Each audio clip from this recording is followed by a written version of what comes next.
We hear outrage by some of the candidates for governor of Alabama in regards to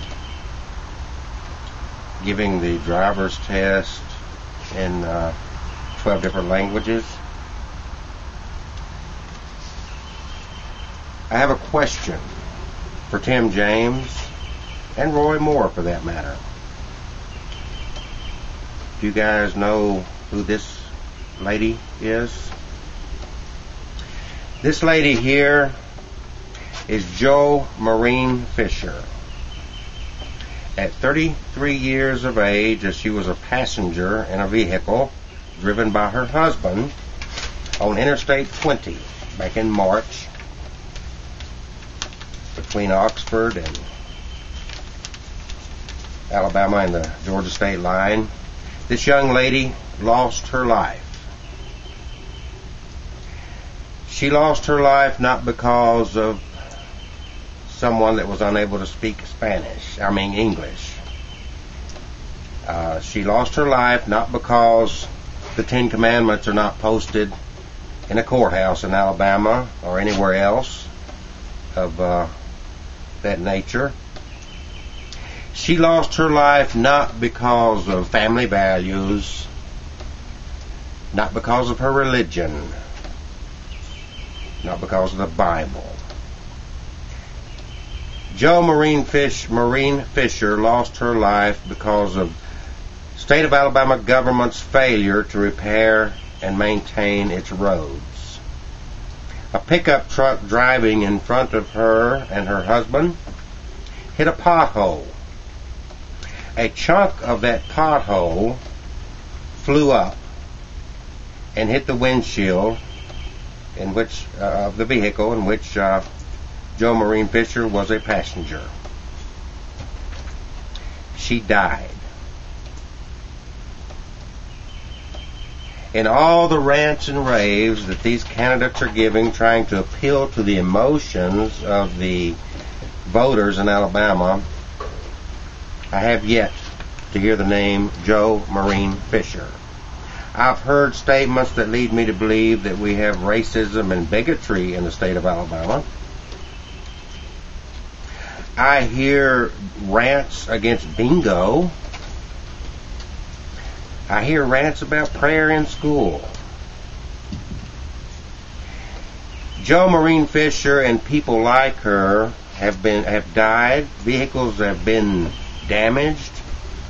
Not because of prayer in school or lack thereof. Not because the Ten Commandments has been posted somewhere or not posted somewhere. Not because the driver's license test in Alabama is given in 12 different languages, which is pretty standard across the country and in our federal government system. But because our government has failed. And clearly by the rhetoric we're hearing from Tim James and Roy Moore, we see without a doubt that we're just looking at more of the same.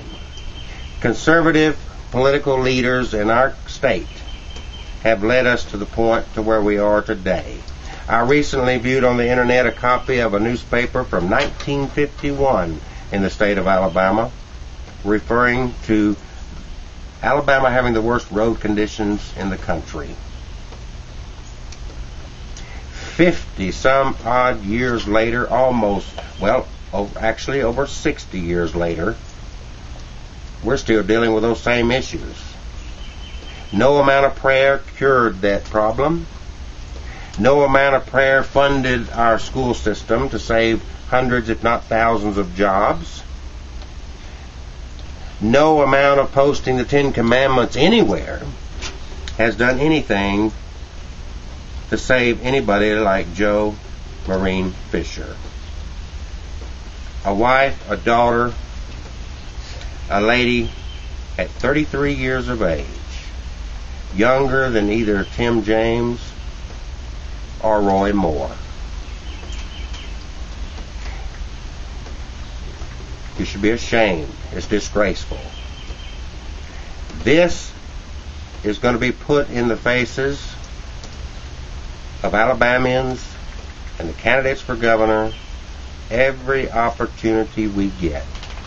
The name Jo Maureen Fisher is going to become a name that everyone in the state of Alabama is going to become familiar with, because she lost her life due to our government's negligence.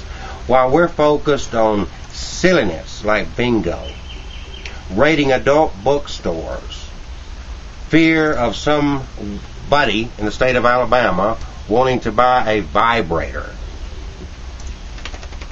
this is the result of that kind of governance and the result of the kind of politics we have in the state of Alabama.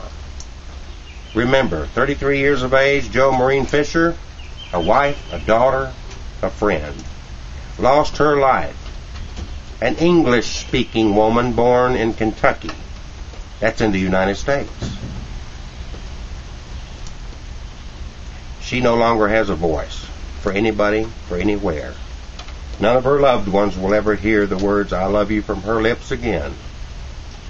As you rave and rant about the Ten Commandments, about family values, about your Christianity, about bingo, this is what you're neglecting.